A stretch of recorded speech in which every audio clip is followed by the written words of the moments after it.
بسم الله الرحمن الرحيم. الحمد لله رب العالمين، والصلاة والسلام على سيد الأنبياء والمرسلين وعلى آله وصحبه أجمعين، أما بعد. أعوذ بالله من الشيطان الرجيم. بسم الله الرحمن الرحيم. وبشر الصابرين الذين إذا أصابتهم مصيبة قالوا إنا لله وإنا إليه راجعون. صدق الله العظيم.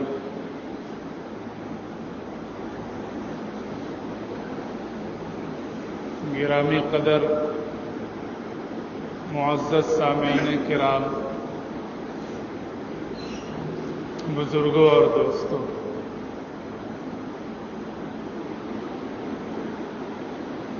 ابھی قرآن کریم کی جو آیت آپ حضرات کے سامنے تلاوت کی گئی، اس میں اللہ رب العزت نے صبر کرنے والوں کو بشارت سنائی ہے کہ اگر اللہ کی طرف سے جان و مال کے سلسلے میں آزمائش پیش آئے تو اس وقت جو لوگ اللہ کے فیصلے پر راضی رہتے ہیں اور صبر کرتے ہیں، ایسے لوگوں کو خوشخبری سنا دیجیے. اور یہ صابرین ایسے ہیں کہ جب بھی ان کو جانی یا مالی مصیبت پہنچتی ہے تو یہ کہتے ہیں انا للہ و انا الیہ راجعون، ہم اللہ ہی کے ہیں اور اللہ ہی کی طرف ہمیں لوٹ کر جانا ہے. عام طور سے انا للہ و انا الیہ راجعون کسی کے انتقال کی خبر سن کر پڑھنے کا رواج ہے. کسی کی موت کی خبر جب پہنچتی ہے تو لوگ انا للہ و انا الیہ راجعون پڑھتے ہیں. پڑھنا بھی چاہیے، کیونکہ کسی کی موت بھی غم کا سبب ہے، اور اس غم کے لاحق ہونے پر ہمیں جو صبر کرنا ہے ہم صبر کرتے ہیں، اور اس صبر کا اظہار اپنی زبان سے یوں کرتے ہیں کہ اس موقع پر انا للہ و انا الیہ راجعون پڑھتے ہیں اور یہ بتاتے ہیں کہ آج اس کا انتقال ہوا تو یہ اور میں بلکہ دنیا کے تمام افراد اللہ ہی کے ہیں، اور آج یہ اللہ کے پاس گیا، کل ہم بھی اللہ کے پاس ہی جائیں گے، ہمیں بھی موت آئے گی.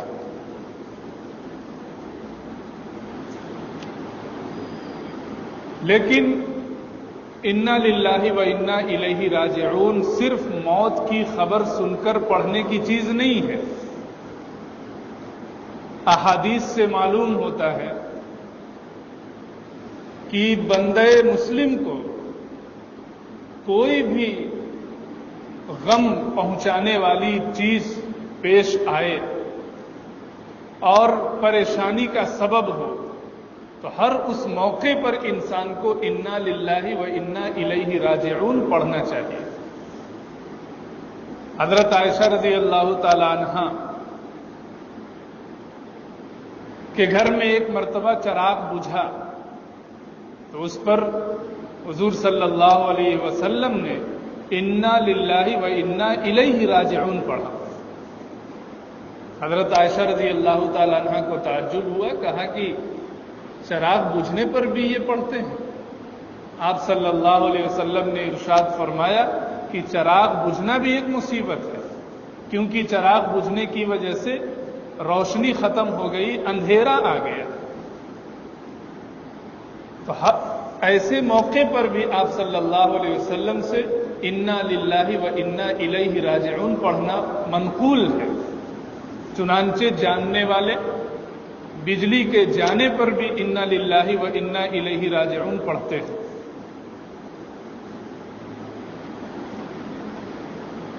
اسی طرح زندگی کے کسی بھی موڑ پر کوئی بھی ناگہانی مصیبت، حادثہ پیش آ جائے، ایسے موقع پر مسلمان کی شان کا تقاضا یہ ہے کہ وہ انا للہ و انا الیہ راجعون پڑھ کر کے ایک طرف اپنے صابر ہونے کا ثبوت دے اور دوسری طرف رجوع الی اللہ کے ذریعے اپنے آپ کو جوڑ کر اپنا سب کچھ، اپنا پورا وجود اللہ کے سامنے قربان کرنے کے لیے پیش کرتے ہیں۔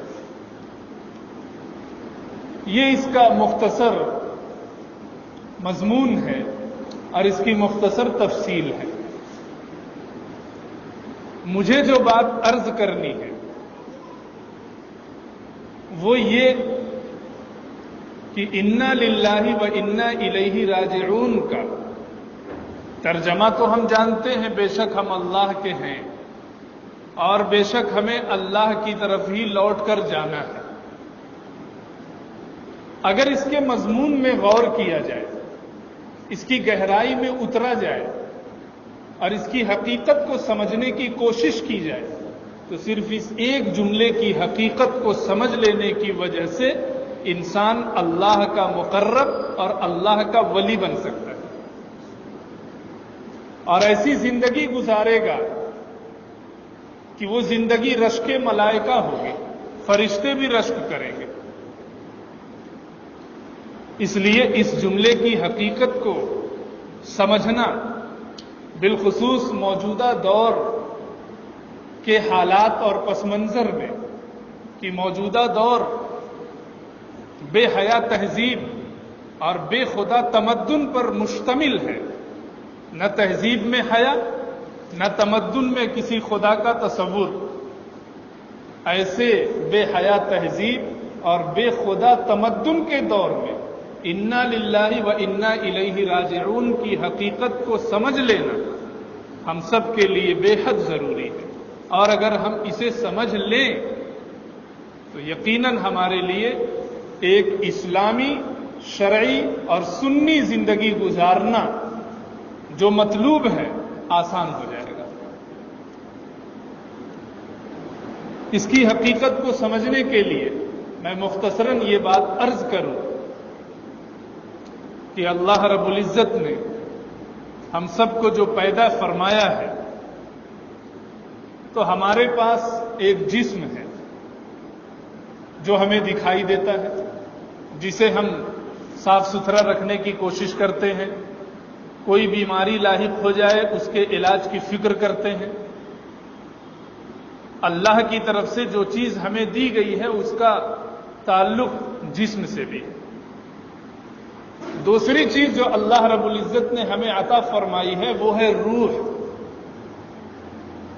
جب ناپاک نطفے سے ماں کے پیٹ میں جسم بڑھنے لگتا ہے تو ایک وقت ایسا آتا ہے کہ اللہ رب العزت اس میں روح ڈال دیتے ہیں، اور جب روح ڈالتے ہیں تو اسے زندگی ملتی ہے، اور ایک وقت آتا ہے کہ وہ زندگی ماں کے پیٹ سے نکل کر اس دنیا میں چلی آتی ہے، اور یہ سلسلہ شروع سے قائم ہے اور قیامت تک قائم رہے گا۔